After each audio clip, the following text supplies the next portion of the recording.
Iya, puta-pote sekejap habis gitu kan efeknya ya Allah Kang Cendol capek banget kita ngobatinnya tuh panjang biayanya ya Allah gede banget. Nyeselnya juga aduh setiap saya tanya kamu sekarang nyesel nggak? Kan kalau dokter ketemu pasien kayak gitu udah dokter ocehin aja. Udah kayak begini terus siapa yang mau tanggung jawab? Nyesel nggak? Gitu. Terus iya dok nyesel dok, iya udah kapok gitu kan. Terus sampai kapan sih ini kok aduh kok gak berhenti gitu loh kalian ini. Jadi doktif menyampaikan edukasi itu dengan gayanya doktif, bukan dengan gaya dokter pada umumnya. Jadi kalau ada yang nanya kok dokter kayak gini, ya coba lihat kalian dokter-dokter yang zaman masyarakat. Nah, akhirnya dengan gayanya doktif gini kan lebih gampang diterima. Dengan gaya emak-emak lah yang banting sana banting, terserah doktif mau beli produk, mau doktif injek-injek. Orang duitnya doktif sendiri kan begitu, doktif beli gitu terus membahayakan, terserah doktif mau banting-banting gitu. Dengan gaya begitu akhirnya diterima sama masyarakat. Oh paham gitu loh, oh ini bahaya nih jangan buktinya dibanting sama doktif lah kayak gitu-gitu. Ya harus dengan begitu, nggak gitu nggak nyampe gitu loh Kang. Nah, ada yang tanya juga nih, Mbak Ajeng nih, terkait laporan yang di restoran katanya dokter. Oh untuk persekusi maksudnya? Ya, dugaan persekusi. Insya Allah sih bakalan naik sidik dalam waktu dekat, seminggu ini atau paling telat minggu depan. Selanjutnya setelah naik sidik kembali lagi kan Kang Cendol apa panggilan lagi ya. Ya kan nanti setelah panggilan doktif selesai, dari saksi-saksinya doktif selesai, terus dari pihak sana lagi. Iya kalau sana nepatin, kalau mundur lagi. Saya cuman bingung ya, nanti seandainya masuk, nanti kalau ketemu dengan NM di dalam gimana? Lucu sih, lucu bener. Ini kidding ya guys. Sebenarnya ini cuman saya beneran apa saya bilang memang minta ditunda karena nggak mau ketemu kan bisa aja. Iya kan, jadi apa ya maksudnya tuh ini kalau misalnya sudah dipanggil, kayaknya kan nanti kan yang bikin lama itu ya penundaan untuk datang gitu loh. Iya, cuman kan enaknya kalau sudah naik sidik kan nggak mungkin kan nggak datang. Gitu. Jadi memang kasus-kasus public figure ini sebenarnya membuka mata masyarakat dokter. Artinya ini loh hak kalian tuh bisa sebenarnya meminta agar penundaan. Kemudian ada juga hak kalian itu sebenarnya kalau di bawah 5 tahun tuh kalian secara SOP itu harusnya nggak ditahan gitu. Jadi karena di realita lapangan banyak masyarakat yang udahlah hukuman 6 bulan di penjara. Tapi ada kok ada pengecualian. Aduh tadi kemarin itu bilang lawyernya doktif itu. Betul, ada pengecualian pasal-pasal seperti 372, kemudian pencurian ringan.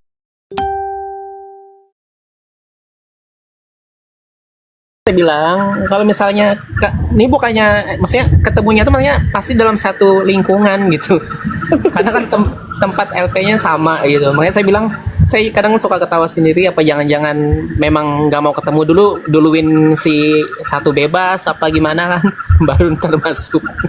Jadi ini kita ngomongnya di luar ini ya, di luar maksudnya tentang pemerasan itu sih. Cuman aku mau tanya sama Kang Cendol gini ya Kang. Ini kan dugaannya kan si RG ini kan meminta direview yang baik-baik seperti yang rekaman yang kita dengar itu. Iya kan? Nah, berarti kan yang seperti yang doktif udah ngerasain sendiri produknya, doktif review masukin ke lab kan ternyata overclaim. Itulah dari berdasarkan hasil lab ya. Produknya dia tanpa ada manipulasi. Kalau udah ada manipulasi mah pasti doktif udah dituntut. Gitu kan, doktif nggak pernah memanipulasi data. Jadi hasil dari lab ya seperti itu. Nah, sedangkan Kang Cendol keuntungan yang sudah dia dapatkan itu kan ratusan miliar. Omsetnya DRG itu per bulan kalau dilihat dari kalau data tahun lalu ya, sebelum munculnya doktif ya beberapa tahun yang lalu itu sebulan bisa di angka 150 M. Pokoknya luar biasa lah gitu dokter ya. Iya kan? Nah berarti keuntungannya itu bisa dibayangkan nggak? 100 M loh bisa per bulan. Karena kenapa dokter bisa ngomong seperti itu? Produk salah satu produk misalnya nih ada modalnya cuma 70.000. Dokter tahu banget Tahu banget ini modal 70.000. Kenapa? Karena orang tangan kanannya dia udah bicara jujur apa adanya lah ke Doktif. 70.000 dijual 1.500.000. Ini modal cuma 70.000. Nah, kalau misalnya di diskon lagi di sale itu paling murah di angka 400 sampai 500.000. Tetap Berarti untung sudah ya. keuntungannya udah berapa ribu persen? Bukan 200-300% loh. Nah, berarti sudah berapa ratus miliar yang diambil dari masyarakat. Nah, jeritan masyarakat ini loh, pernah nggak sih didengarkan sama DRG ini? Pernah nggak didengarkan? Sementara 4M aja dia udah keluar-keluarnya luar biasa. Gitu. Ini Doti tidak membenarkan ya, kalau emang bisa terbukti, Doti tidak membenarkan. Tapi yang Doti nggak habis pikir itu, kok bisa ya orang yang sudah keuntungannya udah ratusan miliar gitu loh, sementara 4M diambil tuh udah keluar-keluarnya kayak begitu. Masyarakat kecil yang nabung pelan-pelan untuk beli produknya dia, berusaha mati-matian untuk beli produknya dia pernah pikirkan nggak perasaannya begitu tahu kalau produk yang dibeli itu overclaim? Gitu loh Kang Cendol, dibalik aja tuh kita pemikirannya seperti itu. Itu kadang-kadang Doti mikir, ini masyarakat, kamu mikirin gak sih perasaan masyarakat yang beli produk, ya Allah ART susah banget nabung, beli produk lu 1 juta kita gak ada hasil, itu perasaannya gimana? Dipikirin gak sih? Gitu, Makanya Kang saya Cendol. agak tertarik dengan statement dari ada tuh senior dokter kalau nggak salah ya, Dokter Franz apa ya? Oh iya dokter, iya dokter. Ya, jadi kan saya kan mengikuti beliau, jadi beliau pernah tuh dalam sebuah PT mengatakan bahwa beliau berbisnis skincare sudah tahunan, tapi beliau bingung katanya, kok orang berbisnis skincare bisa memiliki keuntungan banyak, sedangkan beliau secara eksplisit ya nggak segitu besarnya. Ah iya betul. Beliau itu salah satu, beliau senior, dokter pernah kerja di klinika beliau. Nah, Dokter pernah kerja di klinika beliau dan Dokter tahu banget karakter beliau itu juga dokter yang idealis juga sih beliaunya itu. Iya, tapi maksudnya beliau udah istilahnya cetakan lama lah ya. Dokter cetakan lama gitu. Kalau dokter cetakan baru ini kayaknya harus dibimbing lebih ini lagi lah untuk jangan money oriented lah seperti itu. Tapi ya buktinya DRL cetakan agak setengah lama kayaknya ya. Tapi kok begitu ya bingung juga. Gitu. Iya. Iya tuh. Ini ada yang bilang makanya sekarang pada tantrum karena ketahuan nipu customernya gitu kan ya. Ya begitu. Buktinya yang brand-brand lain yang Doctive Review yang juga overclaim, buktinya tenang-tenang aja perbaikan selesai kan? Betul, Gitu. betul. Kenapa sih kok nggak bisa kayak begitu? Kenapa ya? Kenapa ya Kang Cendol? Coba Dokter mau tanya ini gimana ya? Kenapa ya kok nggak perbaikan aja? Nggak usah pakai sewa-sewa bujur-bujur nyerang Dokter kemana? Nggak usah. Biasa aja perbaikan, minta maaf ke masyarakat, terus selesai gitu.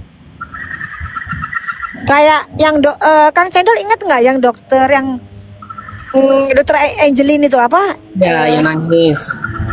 Ya itu, kan beliau menarik semuanya. Menarik semua. Beliau sekarang anteng-anteng aja kayaknya, maksudnya. Iya itu baik. berjalan Kalau dengan sama baik-baik dokter kemarin saja. sempat live bareng. Terus si Mami kan juga Mami maksudnya Lois iya live bareng.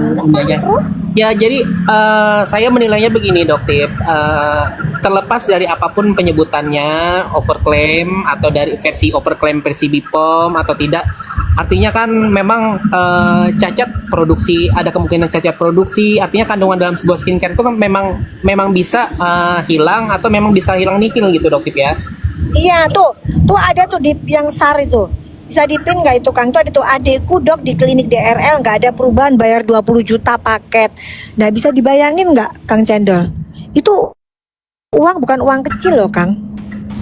20 juta. Pernah nggak dia pikirin? Itu didapat dengan susah payah istilahnya. Aduh. Karena memang fenomena masyarakat kita ini kadang-kadang ya bukannya mendiskreditkan, cuman memang ada masyarakat yang untuk membeli skincare itu memang harus menabung gitu Dokter ya. Ibaratnya kalau tidak mendapatkan hasil sesuai dengan keinginan kan pastinya kan miris juga rasanya. Betul, terus ayolah gitu loh, kita bersatu menerapkan yang namanya cancel culture. Blacklist dulu deh. Sampai mereka ini mendapatkan hukuman dari apa yang sudah mereka lakukan ke kalian, ke masyarakat Indonesia ini.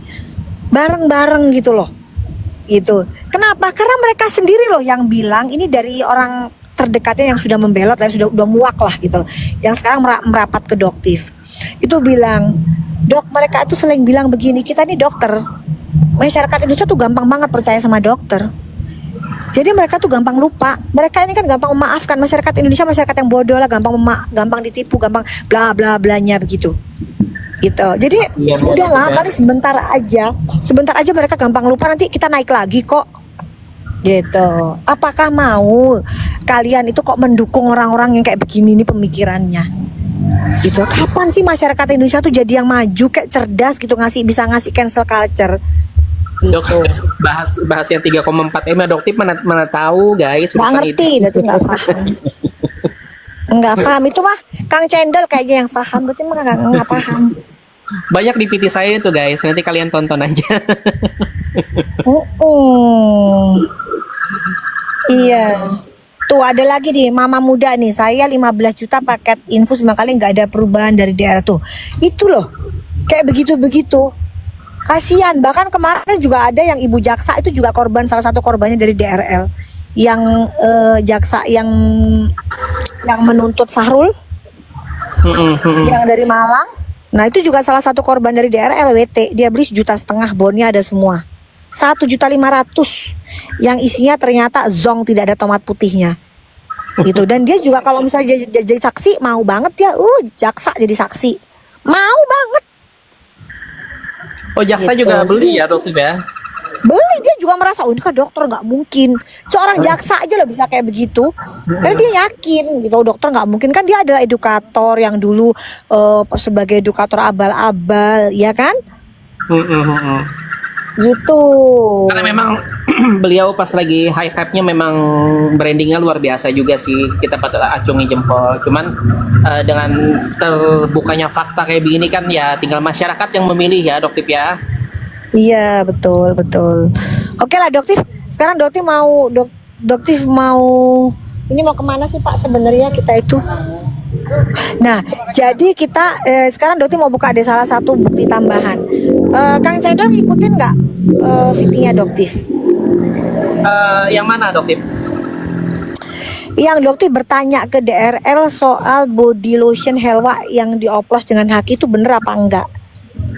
Oh, itu saya melihat sepintas, cuman ya itu yang isu yang punya si ini kan yang sudah hijrah. Iya betul, yang sempat dibuka, tapi itu body lotionnya. Yang artis yang perempuan. Karput, betul. Karput. Karput ya. Nah, Kenapa Doktif Dok? kan pernah bikin VT itu kan, yang VT itu kan VT-nya baru Doktif upload ya. Baru berapa hari ini ya?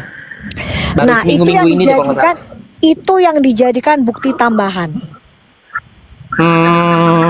Nah, sekarang Kang Cendol coba apa hubungannya? Yang nggak relevan sih Doktif kalau menurut saya. Nah, makanya kita kan tahu, kita ngangkat. Gue bilang, itu lawyernya tolong belajar. Nah, itu WT, SIP, sama yang weto-weto yang sunscreen. Terus bukti tambahannya yaitu VT yang Helwa itu body lotion. Kan di situ Doktif tanya dan nggak ada hubungan. Masa dijadikan bukti tambahan? Ini Doktif bongkar di sini satu loh ya. Kita ketawa. Lawyernya kenapa sih nggak belajar? Ya Allah, mbok yo lawyerin, mbok yo belajar toyo, yo blunder lo ini, gitu. Tapi memang lawyer yang punya beliau itu memang agak menggebu-gebu, agak idealis. Agak menggebu-gebu. Saya sampai mau bikin PT-nya nggak tega Doktif, karena melihat muka beliau udah sedih duluan. Oh kalau Doktif ngelihatnya lucu, mau ketawa ngelihatnya. Dia bilang Tuhan tidak tidur. Sejak kapan Tuhan tidur? Ya kan, Tuhan nggak pernah tidur. Makanya muncul sosok Doktif ini supaya ada yang berani ngomong ngelawan gitu. Kang Cendol ingat nggak kasusnya pada saat Pak Eko di acara TV, Pak Eko? Lupa tuh, saya nggak ikutin saya. Jadi pada saat itu Pak Eko di salah satu stasiun TV itu diserang sama DRL. Pada saat itu Pak Eko pun membahas soal salmon DNA yang kok tidak terdengar lagi beritanya. Oh, ya, ingat saya ingat. Nah itu, ya kan? Nah itu kan tidak senaik seperti yang pada saat munculnya Doktif kan itu Pak Eko itu. Nah itu kan salmon DNA, dia kan bilang tidak ada permasalahan. Dia bilang buktikan dong Pak, buktikan, jangan cuma ngomong. Nah sekarang Doktif udah buktikan. Gitu. Gimana itu? Pak Eko sudah dia begitukan, dipermalukan di acara stasiun televisi seperti itu. Ingat saya TV One apa di mana tuh? Ya betul. Cuman takutnya pelanggaran kalau di sini kita ngomongin itu, Kang. Nggak boleh. Iya. Betul. Iya benar itu. Jadi ya begitu. Bagaimana?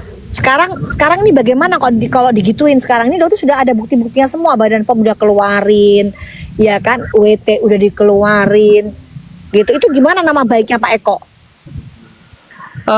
Pokoknya kalau saya menilainya, kalau BPOM kan ini pasti juga BPOM pasti dipanggil harusnya Dokter, harus dimintai. Sudah makanya bisa naik sidik, udah bisa naik sidik Kang Cendol, makanya kita ketawa aja. Jadi pada saat dia bilang kan produknya nggak dibeli di kita, udah silakan Anda berbicara apa aja. Ini agak bingung ya kan, jadi kan ini ada 2 laporan dengan objek yang sama di Polda. WT juga, di Polres WT juga, itu penyidik harusnya bisa ini, seharusnya tuh menurut saya nggak bisa ya, karena Hai Bapak, ini gue lagi ada di sini nih.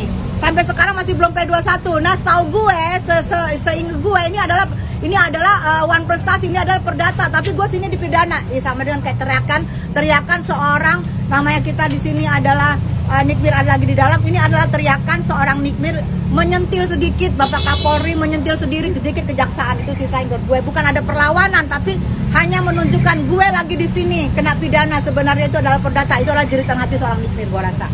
Itu saya. Supportnya gimana sih Kak Desa? Yang supportnya yang pasti gini loh, aku gini, karena di sini adalah Nikmir, seorang ibu tunggal yang mencari nafkah di rumah itu hanya dia sendiri. Nah itu yang Nikita Mirzani kagak jadi bebas guys. Kasian banget kan. Gua mah udah nunggu-nunggu ya. Dari pagi lo tau gue scroll TikTok lah, ngeliat inilah, ngeliat itulah. Berita kan banyak tuh yang nge-live lah, inilah, itulah, segala macem gitu. Ternyata kagak jadi dan ditunda 2 minggu lagi tuh. Cuma perkara ada 3 pihak yang kagak dateng. Gue mah udah tahu banget alurnya kayak gimana. Pasti nanti 2 minggu lagi nih, ntar ditunda lagi, ntar ditunda lagi. Terus-terusan aja tuh kata gue tuh. Jujur aja ya, gue mah kasihan banget sama yang ngelaporin nih Nikita Mirzani, sumpah. Kasihan apa, kayak sebegitu takutnya kah Anda gitu.